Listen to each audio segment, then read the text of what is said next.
अच्छा आबिद साहब, जब भी किसी को पकड़ा जाता है, इन्वेस्टिगेशन होती है, ज़ाहिर बात है, फिर ये जो टाइम होता है, इतने डेज़ हैं, रिमांड में रखा जाता है, जैसे भी दिन बढ़ा दिए गए, इन्वेस्टिगेट अच्छे तरीके से हो जाए,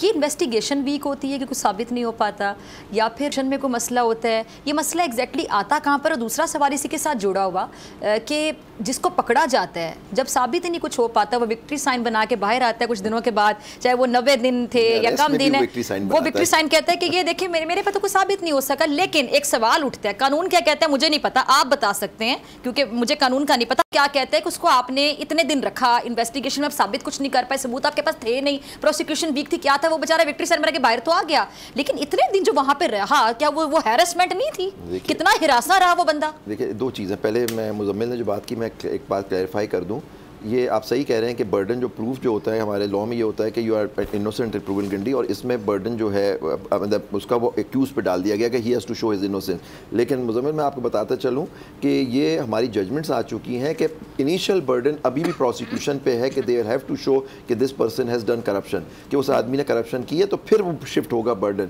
तो ये कोर्ट्स ने उसको इंटरप्रेट सेक्शन 14 जो है उसको इस तरह से कर दिया है। ये थोड़ी मैं आपको बता दूँ, ये जजमेंट्स ने उसको इस तरह से प्रोटेक्शन दे दी आदमी को कि पहला बर्डन जो फिर भी प्रोसिक्यूशन पे ही होगा। अब जब डॉक्टर साहब आपने पूछा कि देखिए इनकी 2-3 स्टेजेस होती हैं, इंक्वायरी होती है, इन्वेस्टिगेशन होती है, इनकी पहले इंक्वायरी शुरू होती है, इन्वेस्टिगेशन होती है, और फिर जाके वो अरेस्ट करते हैं, फिर चार्ज फ्रेम होता है और चालान आता है और चार्ज फ्रेम होता है, ये तरीक़ाकार जो क्रिमिनल प्रोसीजर में होता है। लेकिन देखिए इनकी इन्वेस्टिगेशन अगर मकसद ही किसी को तंग करना है, अभी आपने पहले आपको याद होगा 90 दिन का जिस्मानी रिमांड था, 90 दिन तक आप उनकी गलत, अगर बाद में बाइज्जत बरी हो जाता है आदमी और या बेल हो जाती है, उसकी इज्जत नफ्स कितनी मुतासिर हुई, इज्जत नफ्स छोड़िए, आप देखिए आप एक सेकंड किसी आदमी को गैर कानूनी तौर पे आप अपने उसमें रखें हिरासत में, वो हमारे आइन की फंडामेंटल राइट्स की वायलेशन है, आर्टिकल 9 और मुख्तलिफ आर्टिकल्स के, आर्टिकल 14 की। तो ये उसका कॉम्पनसेशन कोई नहीं होता, देखिए, वरना अब ये कोर्ट में ही होना चाहिए था। मेरे ख्याल से इस लॉ में उन्होंने डाला है कि अगर कोई झूठी वो पेश करेगा तो उसको 3 साल की सज़ा दी जाएगी। लेकिन पॉइंट इज़ दैट, लेकिन उसकी जो फ्रीडम आपने वो की तो वो ख़त्म कर दे, इसलिए। और दूसरी बात एक, ये हमारे यहाँ एक अजीब सा है कि जब तक वो फिजिकल रिमांड उसका चल रहा होगा उस वक्त तक बेल नहीं हो सकती। तो इस चीज़ को भी कोर्ट्स को अब देखना चाहिए कि अगर इस तरह से 14 से अब 30 दिन कर दिया गया, क्या उसकी ज़रूरत थी? रात के अंधेरे में आपने फरमाया कि वो साइन कराया गया है कि क्यों ये कानून बना, किसके खिलाफ इस्तेमाल होना है, वो अभी हम देखते हैं कि अभी किसके खिलाफ इस्तेमाल होना है, क्योंकि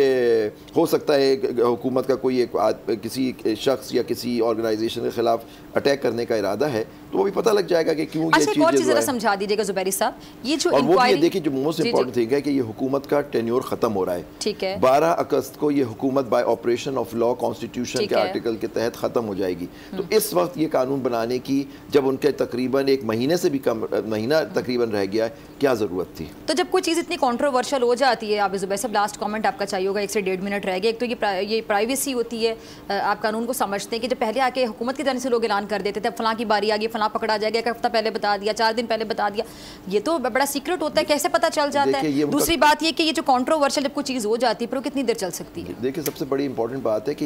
ये सवाबदीद जो होती है, किसी को पकड़ना नहीं पकड़ना, केस बनाना नहीं बनाना, चालान पेश करना या नहीं करना, केस रेफरेंस फाइल करना नहीं फाइल करना, ये नैब का काम है, ये कोई पॉलिटिशियन का काम नहीं। लेकिन देखिए मैं समझता हूँ नैब को, अगर जैसे सैफुर रहमान साहब नुकसान पर आए, तो पिछली हुकूमत के ज़माने में एक साहब थे